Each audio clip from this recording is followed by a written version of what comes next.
have a name for it. Our society talks about perhaps human reaction, perhaps talk about how there is something called civic responsibilities. But it lacks a name. Islam not only gives the name, but gives it a duty. It's called al-amal bil-ma'aruf wa-nahy 'anil munkar. To enjoin goodness, to talk about righteousness, to call people to that which is right, encourage towards virtue, and to forbid against evil or what is wicked, what is wrong. Now, what is evil, wicked, and wrong is, of course, open to interpretation. And what might be evil to me might not be evil to you, but it might seem like a religious concept. What is wrong is open to all sorts of discussion. But there is this duty. And the Islamic law is, of course, a mechanism and a process of trying to understand what is right and wrong and how to apply it. But it's rooted on a piece of text. We call it revelation. And we call it revelation where God dictated His very words to the last prophet, and we call it Muhammad, peace be on him. The Quran, the unalterable, uncreated, very word of God itself. And then we have the maxims, the pronouncements, the descriptions, the talks, traditions, reports concerning or of about Muhammad sallallahu alaihi wasallam, may the peace and blessings of God be upon him. So the Quran and the talk of the Prophet, the Sunnah, is, if you like, the law, but it's open interpretation and as a process involved. And all of that is referred to as the Sharia. And Muslims would typically want to enjoin goodness and forbid evil in light of that thing called the Sharia. Okay. And the duty comes from one of the ayat, one of the verses. Ayat, like a sign, a pointer, an indicator, pointing to reality and the truth of God. One of the sentences from the Quran where it says, "Let there arise out of you a band of people inviting to all that is good, enjoining what is right and forbidding what is wrong. They are the ones that attain felicity." So the first point is this: Muslims are obliged to carry out this duty to try and bring about what is right and proper in society across the board. It's not just for Muslims only. Whatever happens in society. Like we would welcome, and I hope Muslims, when they found out, welcome the grand news that the super casino is not going to go ahead. And the BBC report is, of course, talking about how certain churches, Anglican Church at least, kind of supported this kind of outcome.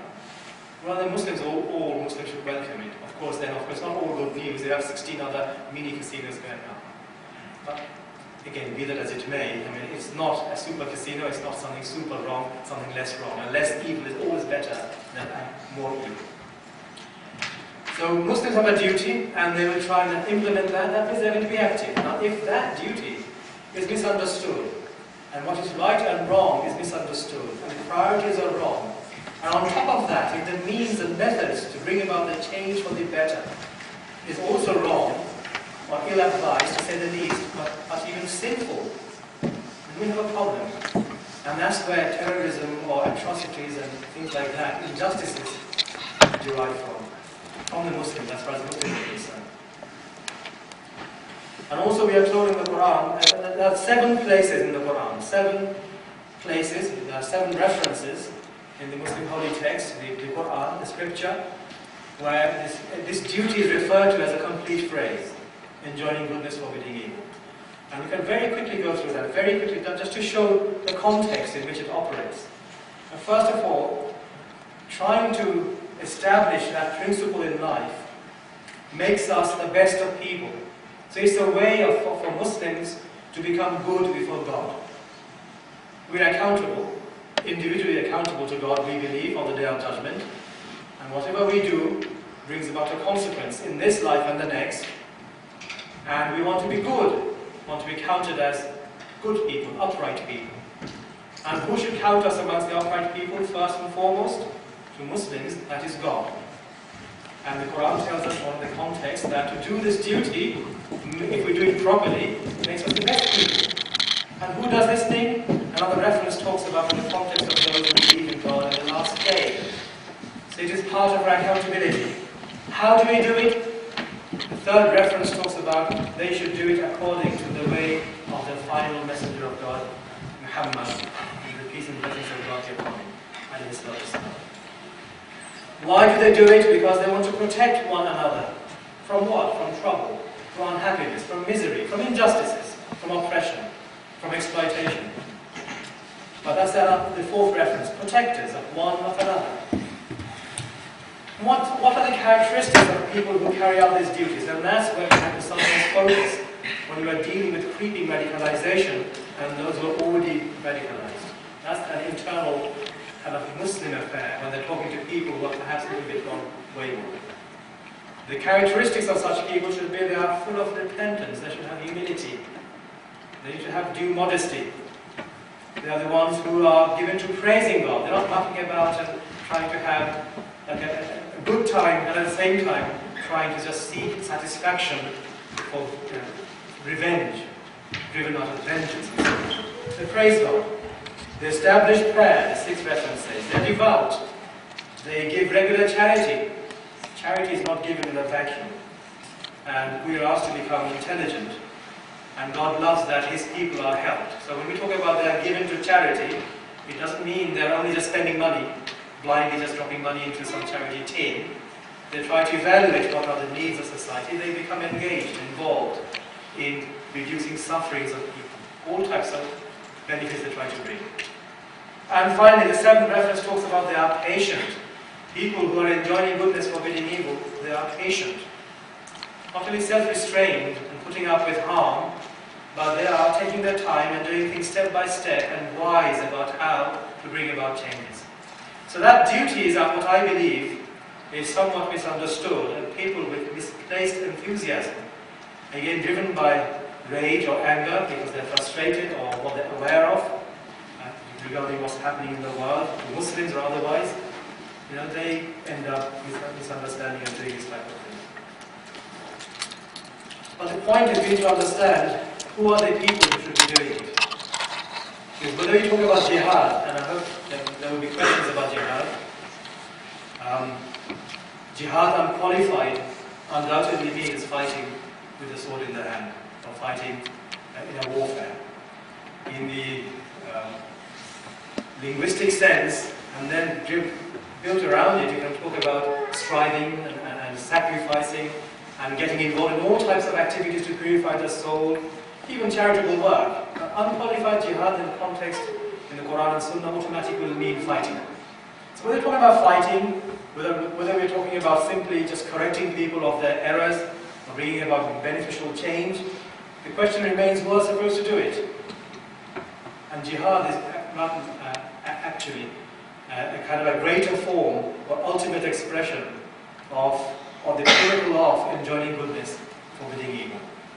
If we are novices, we are beginners, we are mere students of learning and worship, and we are confused about some of the essential matters of Islam, then we are not the people to undertake the duty of jihad.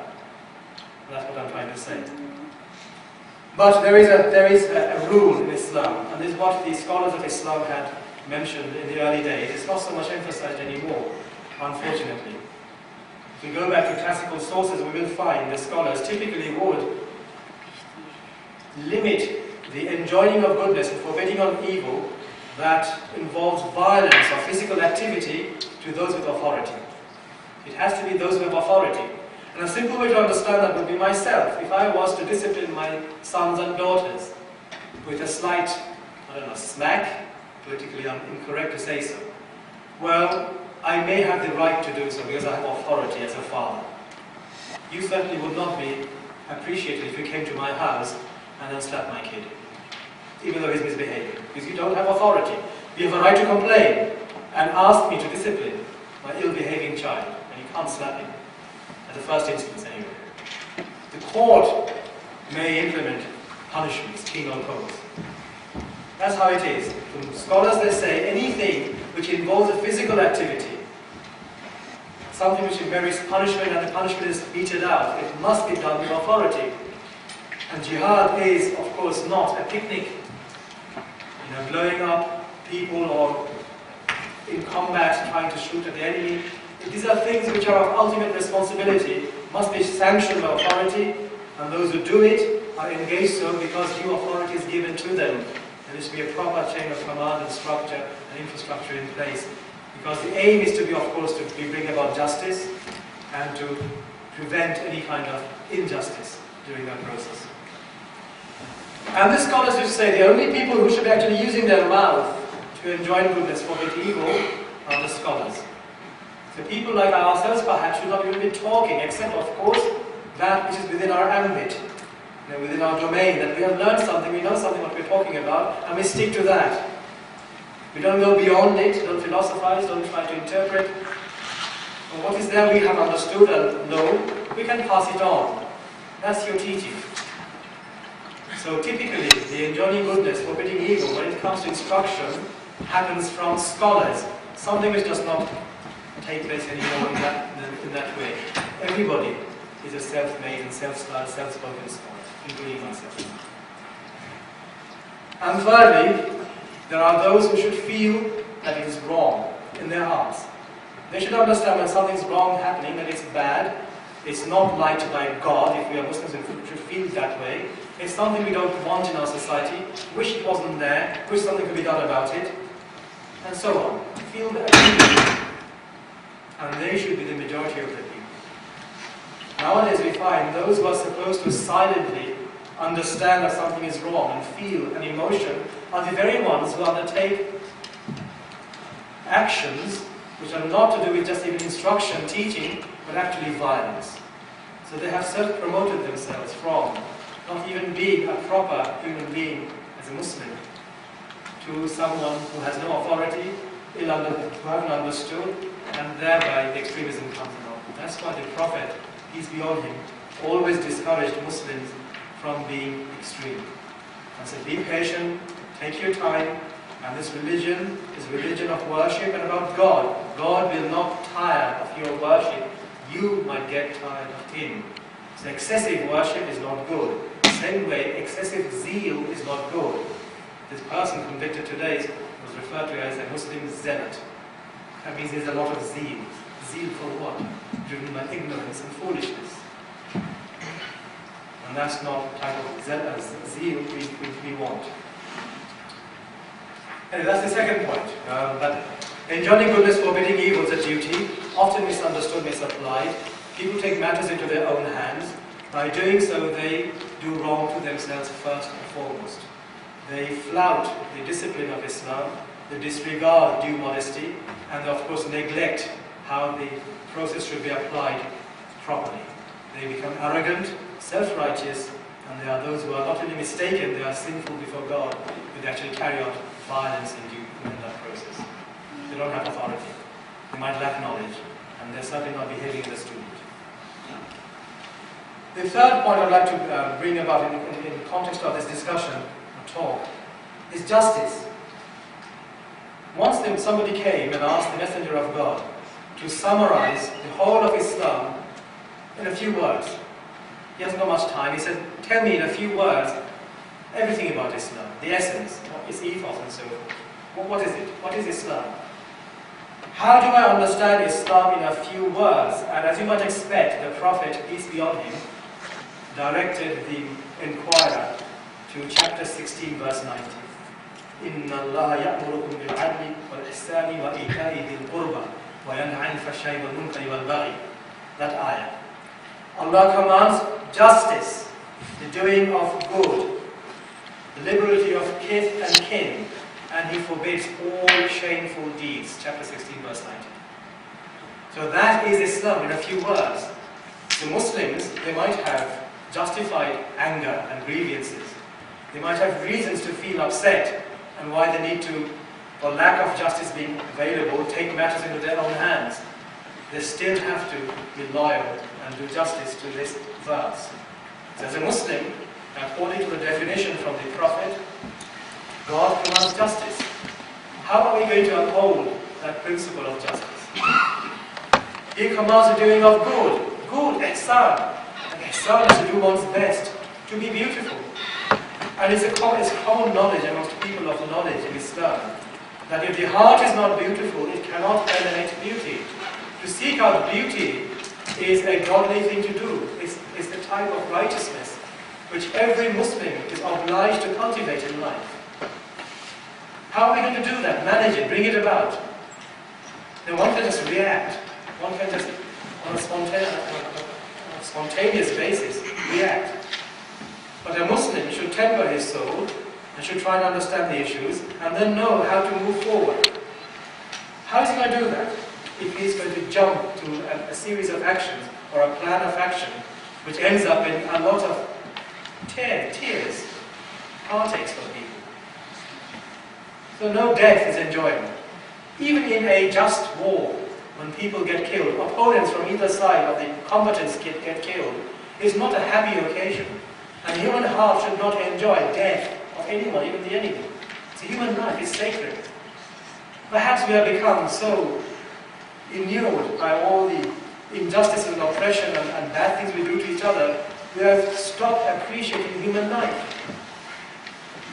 We have stopped, as Muslims perhaps, to appreciate what the Quran tells us. Allah has made life sacred. God has made life sacred. Do not take it except by due process of law. We are told in the Quran. The heart should not feel happy about death in general. So Allah commands justice, doing of good, being liberal with the kith and kin, relatives, being good relations and tie the bonds of relations. He forbids all shameful deeds, injustice and rebellion. And he says he instructs you, يَعِذُكُمْ لَعَلَّكُمْ تَذَكَّرُونَ. He instructs you so that you may receive the reminder, the warning, the exhortation. And both in Islamic and Western kind of philosophy or thinking, I mean, justice is not something alien. It's a human thing. You'll have Western philosophers like Aristotle, for example, who said justice is that quality of the soul which prevents it, the person from becoming extreme or unbalanced.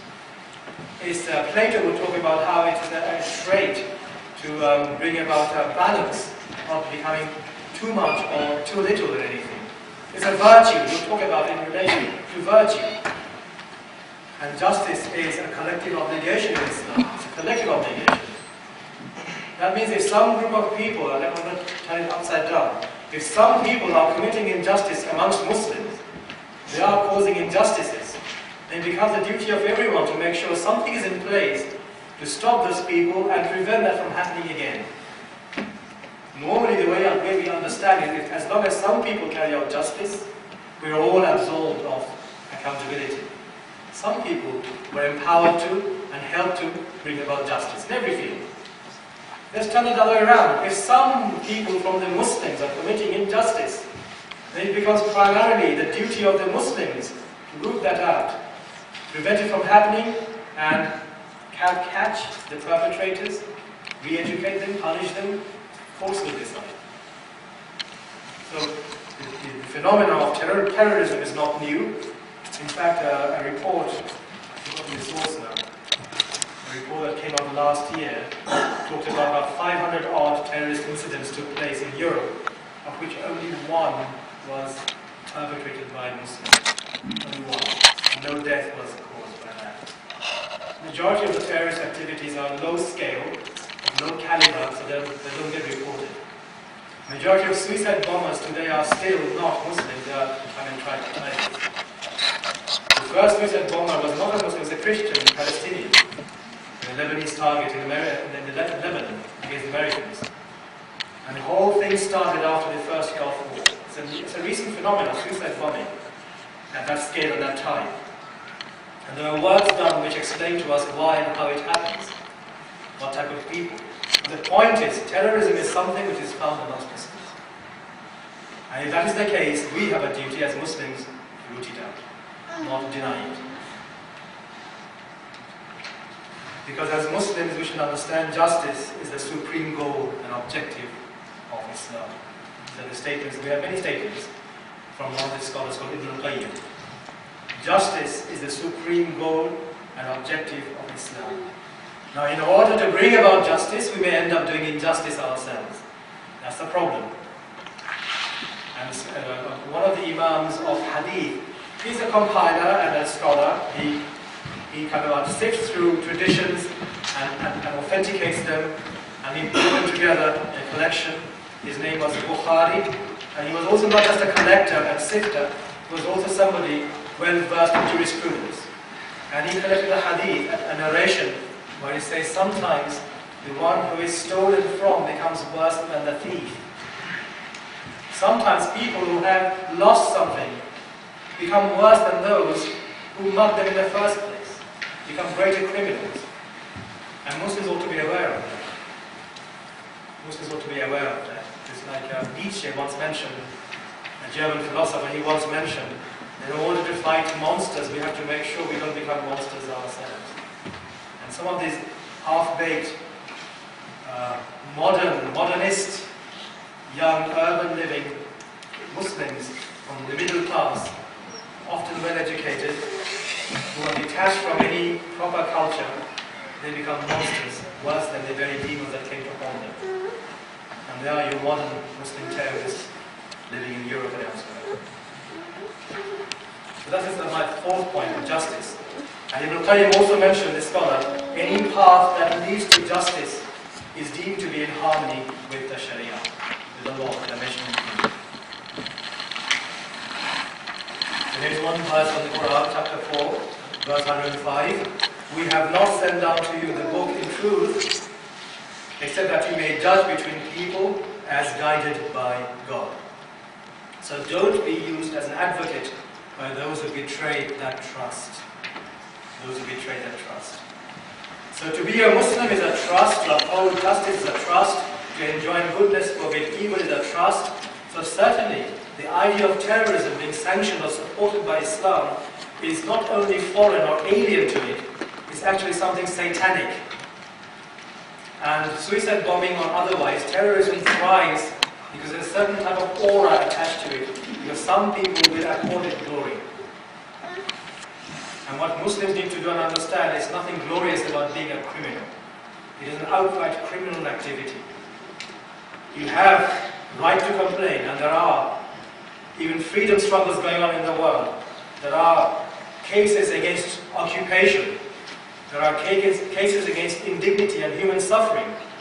Wali Shankar, that Nobel Prize winner, he did a series in the brief lectures on Radio 4. And he mentioned he went to Palestine and came back, or Israel and came back. And he said, really, in the end, if you want to understand the phenomena of why such outrages are perpetrated in Israel, try to see what is denied to the Palestinians on the ground. When human beings are not given basic dignity of being a human being, they will stoop lower than animals. Of course, some of the other Jewish lobby there took him on. But these are observations. These are not political statements. These are conditions, human conditions. History has taught us, ever since the dawn of mankind, when we are subjugated, when we are trying to be enslaved, when we are deprived of our rights, and then we are oppressed on top of that, we could be well-fed and well-looked after slaves, and we might not complain. We will fight back. And there are conditions obtaining in the world which is ripe for people to not only fight back, but be driven to excesses. Doesn't make it right. Doesn't make it Islamic. And if Muslims are the bulk of people who are abused, maybe they are not, maybe they are, we shouldn't be self-righteous. In the end, we're accountable to God. And that brings me to the fifth point, which is about mercy and compassion. And that's the last subject. After justice, mercy is the second most important, although both go hand in hand. And the Prophet, peace be on him, no matter what is mentioned about him in terms of him being a warrior prophet, which he was, like Moses, peace be on him, or David and Solomon, peace be on them, he never failed to exhibit compassion and mercy. Never took enjoyment out of unnecessary suffering, and nobody could point a finger at him and say, you would like to torture. And these are topical things today being discussed. He, as a person of deep faith and sound conviction, a person of great reliance on God, of course, unquestionably, indisputably, the Prophet has to be the greatest in terms of being a worshipper and a slave of God. Being such a person, he would be moved to tears at the suffering of people in public. And that would not be seen as a sign of weakness or being effeminate. And when he was asked why do you weep so? Why do you cry? He would say, Hadihi Rahmah, this is mercy. Allah places in the hearts of His servants, those whom He pleases. So when we talk about trying to emulate the quality of the Prophet to be a good Muslim, because remember, brothers and sisters, Muslims in the audience, if you desire to go to paradise, you are not going to do so by turning away from the Sunnah. Every one of the Ummah of the Prophet, peace be on him, will enter paradise, except he who refuses. Illa man aba. Who refuses, Ya Rasulullah, O Messenger of God? The one who refuses to obey me and follow me, refuses. The choice is ours. We talk about perhaps the beard and the cloth and the hat and the scarf and all outward stuff, and we forget the matters of the heart. We need to emulate the Prophet, peace be on him, in matters of the heart as well. And that's where the real substance of the creed comes from. It's not the outward appearance. I can make myself look like the pious people say, flowing robes and long turbans and whatnot. There are Muslims like that nowadays. In the name of reviving Islam, all they concentrate on is the beard and the hat. Very shallow. They don't concentrate on the heart. How about this? That we are moved to, how about judging ourselves? How are we really moved in our hearts when we see misery and sadness in life? It's a human being suffering. And that's why I said very quickly, Israel and Palestine. Because what is wrong against the Muslim is wrong against anyone else, because human beings all deserve kind treatment and justice. It is not right that Muslims should be sending emails all the time on the chat lines and web forums, pictures of what has happened in Gaza and so forth. It's heartrending. Why don't you share the pictures of what happens when Muslims have killed some non-Muslims, about their babies being mutilated, and their child being blown up, and the blood on the street, and the brain on the wall? Why don't you show those pictures as well? Then it comes out, well, they've killed more of us than we have killed theirs. Is that what God wanted us to do? Is that mercy? Is that justice? Is this how we go about our deen? So Muslims, I don't know, Muslim scholars would take a very strong stance, and almost to the man, scholars from Saudi Arabia, I mention that in particular because they are now in the limelight. It's supposed to be the Wahhabi, Saudi, that kind of Islam, which is the main problem about terrorism and so on. Almost to the man, all these scholars there, in the major or minor, have condemned terrorism and related activities. Scholars, whether from Saudi or otherwise, would take great exception, and they do. But the youth, young people, sometimes they want to overcome the superiors with their arrogance, and they assert their ignorance with their jahiliyyah. Because one of the sheikhs, Sheikh Muhammad ibn Abdul Wahhab, he said, God have mercy on him. That's where the Wahhabi term comes from. This particular sheikh misunderstood. I'm not a Wahhabi, by the way, but even if I am, you judge me by my words and actions. He wrote a book, Masail al-Jahiliyyah.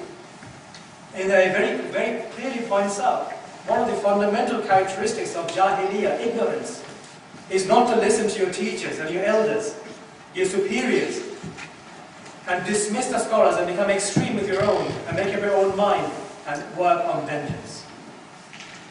So yes, Muslims, some of us, may quote the Quran and Hadith, but they have not rectified their hearts, they have not understood Islam, they have not even understood the issues involved, political or otherwise. Because one of our favorite refrains is, of course, and it's quite proven true, even Mark Sageman is one of those, a Jewish guy, very perceptive, very keen, and he's written 3 books so far on the phenomena of terrorism.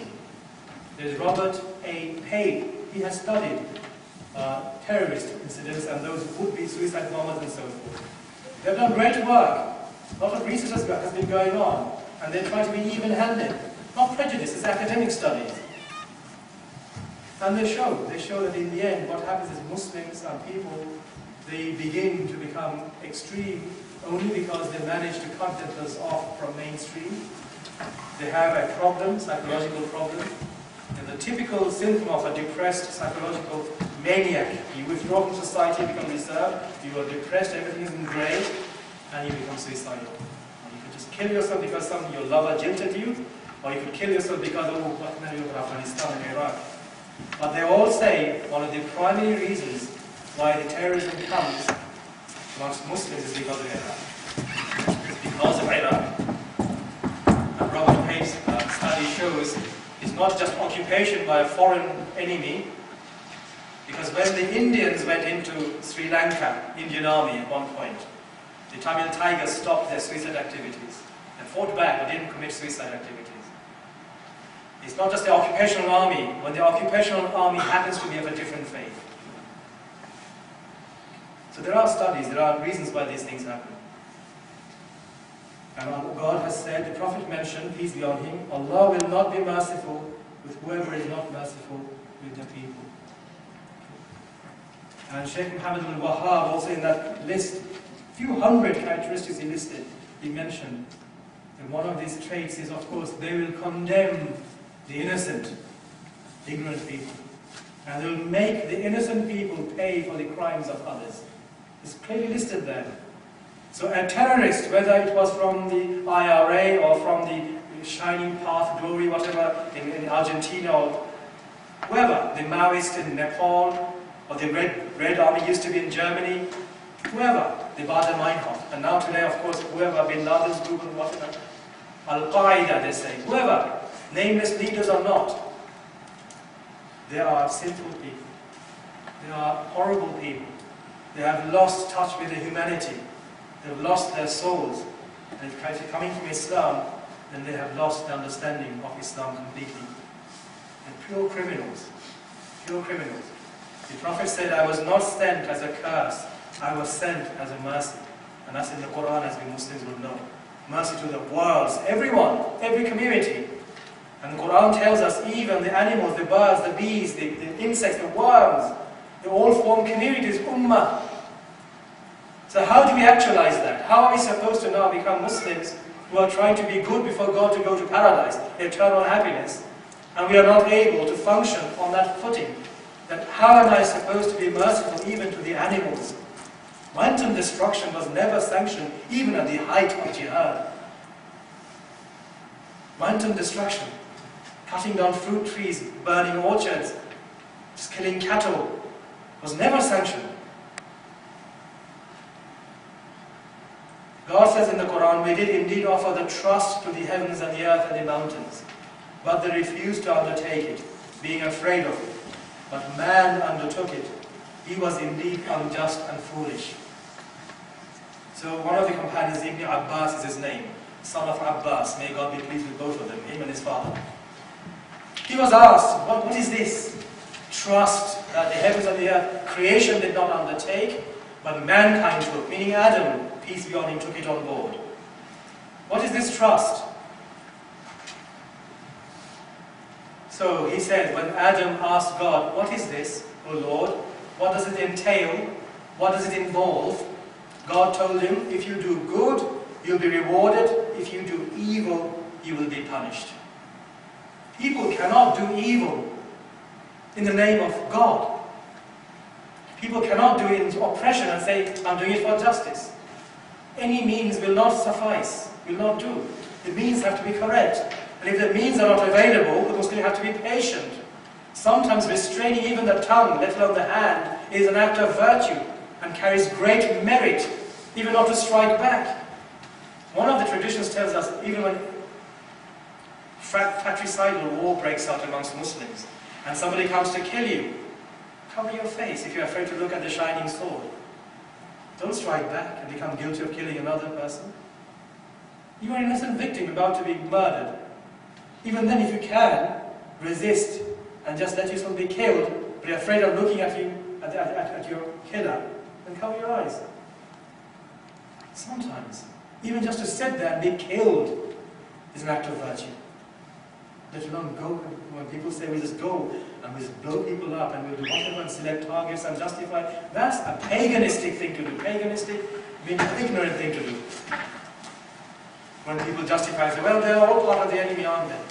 I mean, some of these bombers, the London bombers, I mean, their justification was, well, the British public may have tried to vote against, but on the whole, they elected the Blair government. So all of them are guilty. There's nothing more remote and foul from the truth than that. That's the height of ignorance. If you won't take that line, then everybody's a fair target. Even your mother and your father and your brother and your son and your daughter. And that is not, it's irrational. It's completely mad. It's completely mad. But to end the talk, inshallah, just to finish it now, it is completely mad, yet it is not, because when these actions are done, they are not done by mad people. They are done by calculating people, thinking people, people who have sat and surfed on the net and went into chat lines and forums, and they cut themselves off from scholars. They didn't want to listen to reason. They didn't have the decency to consider issues at hand justly and fairly. They would not investigate the other side, the other narrative. They would just sit there, seethe and fume, and with a group of their own people, just pat each other on the back, and then become wannabe mujahideen. And the only recourse they will have in the end is to become worse than common criminals. And Muslims, you should know that. For the sake of Allah, for the dignity of your Prophet Muhammad, peace be on him, you should know these people are severely misled, and it's not all the fault of foreign preachers. They have to blame themselves.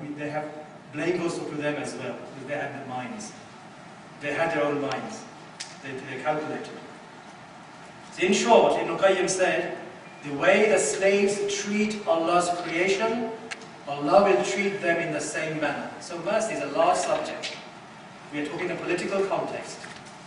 And remember, whatever we do to people and God's creation, that's how God will treat us.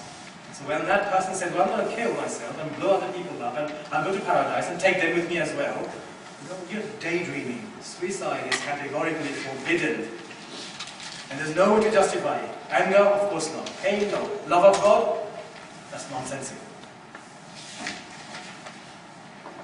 It's a cardinal sin in Islam. It merits eternal punishment. And the punishment in hellfire is to keep on repeating the same way one killed oneself eternally, to suffer that harm. And these are categorical, outright statements from the hadith, authenticated. So I don't know how people can overcome all these statements from the Prophet, clear-cut injunction in the Quran, life being sacred, about being just, about against murder, and then commit whole-scale murder and kill Muslims on top, and oneself, and 3-4 different things altogether, major crimes, and say, I am fighting for the sake of God. So what now remains for Satan? And finally, to finish off, suspicion. Just a few words on suspicion. A lot of suspicion is there on the part of these people who commit terrorism. Maybe, again, we can say, they're given reasons to suspect. And how can they trust the other side when they really are enemies and they want to do us in? And it took years before the IRA would sit down with the government. There's a lot of distrust on both sides. It's very hard to get the Palestinians and Israelis to come together. It will be very hard to get some of the people from the Taliban to come and sit with some of the people in Afghanistan who are in charge. Quite so. But don't forget, this is something that comes from a clear disregard of our own conscience, conscious understanding, and our own experience. Suspicion in the end should be because of something we can actually prove, something happened that we can prove. Much of what obtains on the internet and what we talk about, the extremists want to talk about, but the racists even, far right, far left, Muslim, non-Muslim, extreme things is built on suspicion. It's built on suspicion, which is to disregard what common experience tells us, what conscience tells us, and conscious thinking tells us. That's why a person can say, well, I can see the people I mixed with, I grew up with, I went to school, and I played football, and did everything. I was okay, I'm laughing and joking and going out having a good time, and suddenly I'm prepared to kill them all because suspicion. Yeah, but they're all part of them, aren't they? Us and them. Where did that suspicion come from? Blind hate. Why did it bring about hate in your heart when the Prophet had told us that if you can go to bed every night without feeling any grudge, emptying your heart out of any ill feeling towards anyone, then do so. Because that is from my way, my sunnah. And whoever loves my sunnah and follows my way will be with me in paradise. Why can't we do that? Plenty of reasons to be angry about.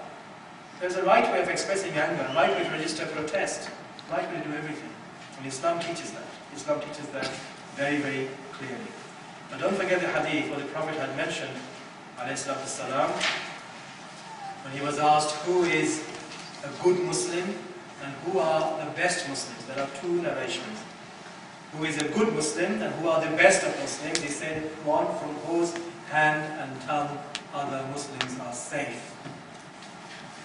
How can I, just by knowing that one tradition, ever justify that zealot who will say, well, Mr. Manwar Ali, well, if you happen to be an Ethiopian, I'll blow you up, don't worry, I'm taking you to paradise with me. I'm not safe from your harm. You are not acting according to the prophetic tradition. What type of a Muslim are you? You're not a good Muslim, let alone the best. If you want to be better than that, the Prophet also mentioned that as well. Who is a believer? Is a Muslim is just a starting point, isn't it?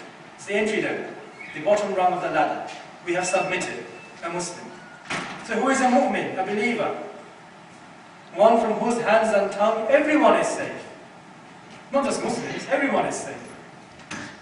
And I thought, being so naive as I am, that a mujahid is a person who wants to die witnessing the truth about God, to be in the higher ranks in paradise and all that. So if you don't want to promote yourself from being a Muslim to a mu'min, a believer, then how did you propose to go to paradise?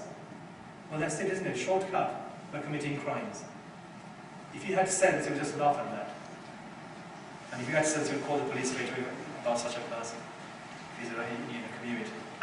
So I finish. I mentioned suicide is prohibited. I mentioned that there are punishments which are reserved for murderers in Islamic Sharia. We have mentioned that life is precious. I finished by saying that in the end, a Muslim identity has to be defined by what the Quran talks about and the Prophet amplifies: taqwa. Taqwa does not dispel anger, it channels it and it controls it. Taqwa, what is taqwa? It is to be a person of such a type, nature, in conduct and belief that it wards off the anger of Allah. And the one who had the most piety or reverential fear, taqwa, was the Prophet, peace be on him. He was not a pacifist. He did fight. He was active. He was not like a monk. He did get married. He didn't live in a monastery. He tended sheep and camel with his own hands. His balance is to fulfill responsibilities, to have taqwa, but being God conscious. See, if you, brothers and sisters are there feeling a little bit upset, why are they always talking against terrorism? Why is terrorism associated with Muslims? Why? It's not fair. Well, there are Muslims who commit these actions and they claim it in the name of other Muslims and they do it in the name of God. If you don't do that, perhaps the media and the press, who are perhaps given to sensational reporting, perhaps they are media is biased, maybe they are prejudiced, maybe there's propaganda, maybe many things, but you can't put your hand on your heart and say, well, we don't give them reasons to be for what they are. We don't give them recognition. May God guide me and guide you. May God unite us upon the truth. I ask Allah subhanahu wa ta'ala to protect us from anything wrong that I say. As a human being, I can misrepresent, make mistakes. If I have said something wrong, it's from my own, and perhaps from the whispering of the devil. If I said something good, it was whatever I quoted and mentioned in line with the Quran and Sunnah, God's revelation. And mistakes and stuff which I've mentioned, I seek God's shelter and refuge from any of that remaining in your hearts and minds. Ameen. Subhanallah wa bihamdihi wa ashhadu an la ilaha illa anta astaghfiruka wa atubu ilayk. Jazakumullahu khairan.